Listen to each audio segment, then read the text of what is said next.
Oh, sh.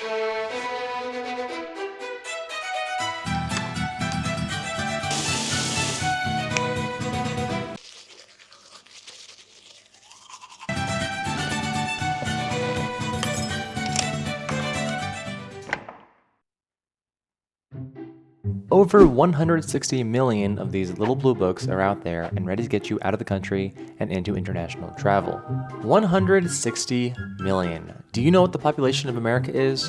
330 million, which means almost 1 out of every 2 people you see on the streets will statistically have the legal right to hop on a plane right now and go to Japan. But wait, I know that might seem like a lot. I mean, it's 50% of America, but it's actually not that large of a percentage. What? 70% of Koreans have a passport, not that one. 70% of New Zealanders have a passport, not that one. And 90% of British people have a passport, and yes, that one. Hasta la vista, baby. These are also first world countries, so when we compare America to these numbers, half the population isn't actually that much. So why don't more Americans have passports and travel internationally? Well, if you said it's because America is big, then you're right. Just take a look at the size of America compared to the size of Europe. I said America. America is big, which means a few important things. It's more expensive and takes a lot more time, more hours, to fly to a lot of places since we have to cross a massive ocean on either side of the country. That means more jet lag, which means taking more days to adjust, which means spending more money, which means taking more days off of your busy job, and maybe you have 3 kids and 2 cats, and you still don't know the language even after taking it for 4 years, and now, yes, that weekend in Vegas or that road trip across California is looking more and more like the better, more affordable, more convenient option. So that indeed is an issue. The US is in fact big. Yes, sir. But that also means the US is full of delicious food, unique climates, and Hawaii. Is it really worth it to go any further? Is it really worth it to spend $130 on a passport? Yes. Yes, it is. Because outside the cozy, familiar hometown we call America, there exists, wouldn't you know, a whole world full of side quests and fun ventures ready to fill you up with new ideas and personal growth. But, wait. There's a catch. There's always a catch, because come on, you can't expect to land in a new country and have everything fall into your lap. You're not gonna grow wisdom at an all-inclusive resort in Cancun. You're not gonna get a brand new amazing idea looking at the Mona Lisa in the Louvre. And you're not...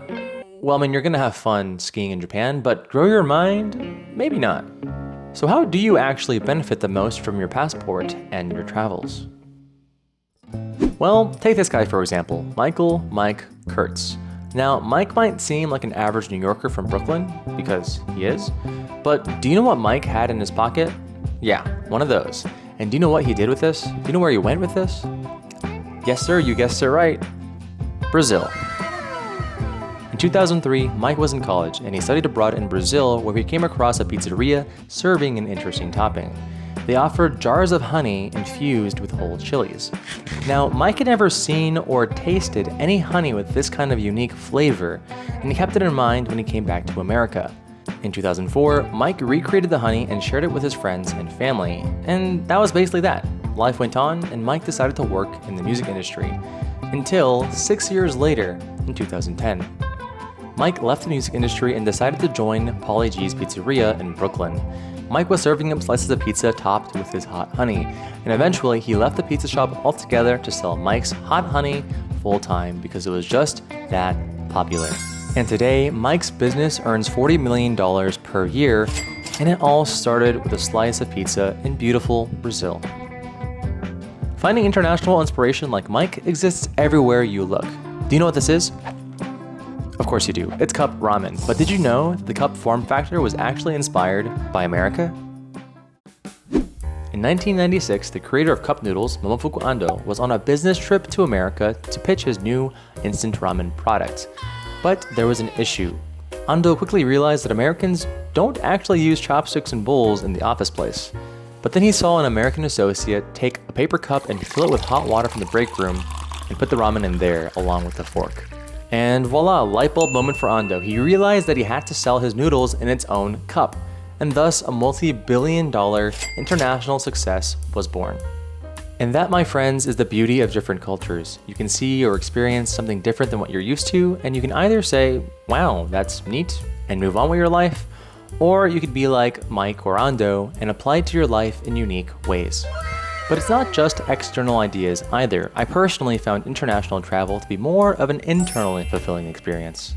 I got so caught up in the hustle of corporate America that I felt like there was almost nothing else to life. But having spent time in countries like Brazil, Croatia, and Japan, it was refreshing to see entire cultures of people emphasizing different aspects of life. Living, working, friends, family, community, individualism. Each culture had its own mix and match of all these aspects of life, and seeing and experiencing this made something click in my head.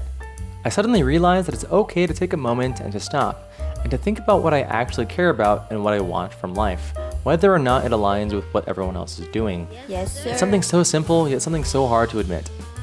And I've grown in other areas too.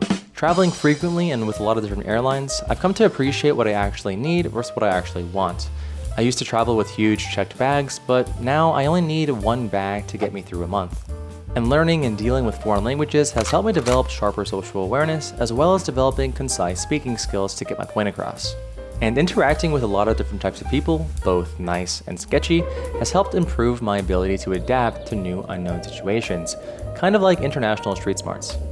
I kept putting myself in new situations, I kept running into new problems, and I kept finding solutions that shape the way that I view myself and the world. I know this is cliche to say, but diamonds are made under pressure, and new situations are definitely a lot of pressure. But it can also be a lot of fun. I feel like fun is a default part of the travel experience that you don't need to think about. Just be open to trying new things. Eating new foods, sailing the high seas, exploring places older than America, and going out with new friends and foreign locals is something that you definitely can experience without an open mind and a passport. And it's something that you definitely should.